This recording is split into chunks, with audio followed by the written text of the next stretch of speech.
Could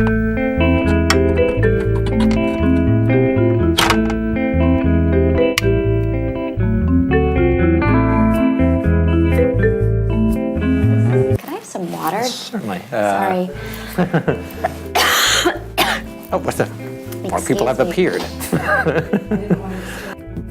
The project started with me 7 years ago, you know, and then gradually I basically begged people to become involved. But you beg well, because you begged some incredibly talented people to help you out with this. Yeah, it's really wonderful. I mean, Joe Sacco was the very first person that I wrote to, and at that point, it was still, I had made my own mock book. Mike and Paul weren't involved at this point.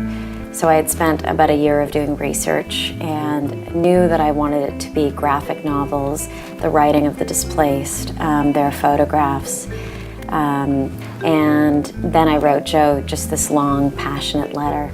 And then he said yes. And then I was like, oh my God, wow. And then later on, I met Mike and Paul, and I told them that it would take 6 months, the book, to finish. And they were like, are you sure? And I was like, of course.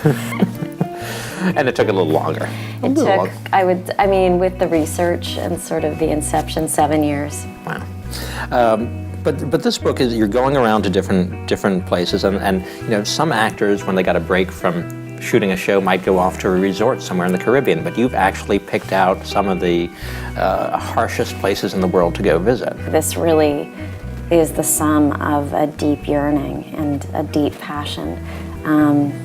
To feed my own ignorance, actually. And so you had the experience of going to these different places and speaking to actual refugees about their experiences, and was that always... Well, it's not just refugees. I mean, I think the definition of refugee began to be quite constricting to the book.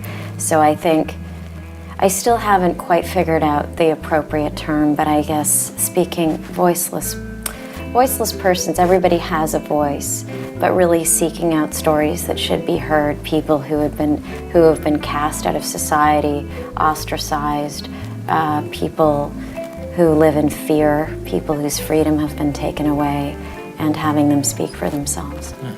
It's really the forgotten people to some extent. It's amazing how overlooked that they can be, whether it's the sex workers or the people in Chechnya or... Sure, and in our own backyard, actually. Right. So, yeah.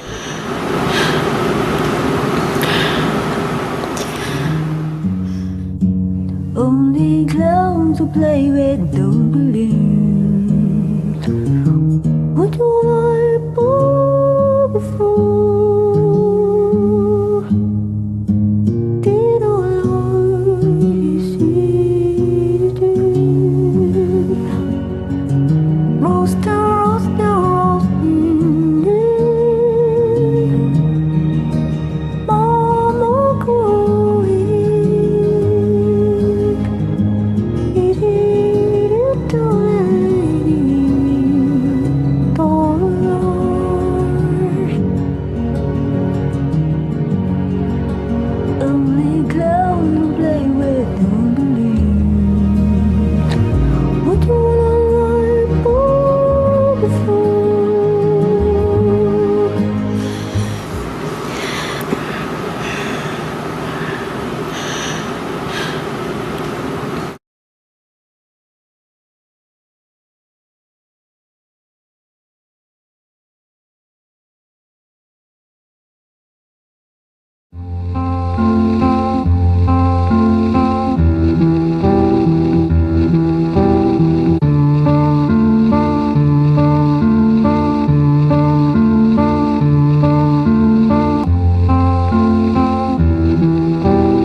So in doing this, I mean, there are a number of remarkable people and incredibly tragic stories that you pull from these people, but the resilience is also amazing to me. But in all those experiences, are there any that hit a little harder than others?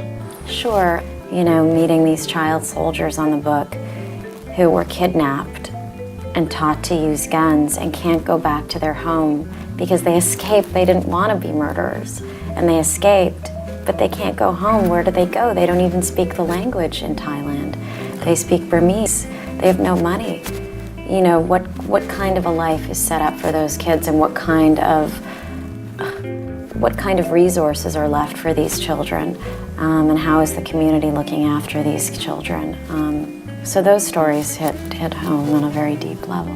You talk about you've started your tour, and you're going out to talk to people about paper documentary. And I don't want to generalize Americans, but Americans certainly are people who want to, what can I do? I want to take home action. What am I going to do today?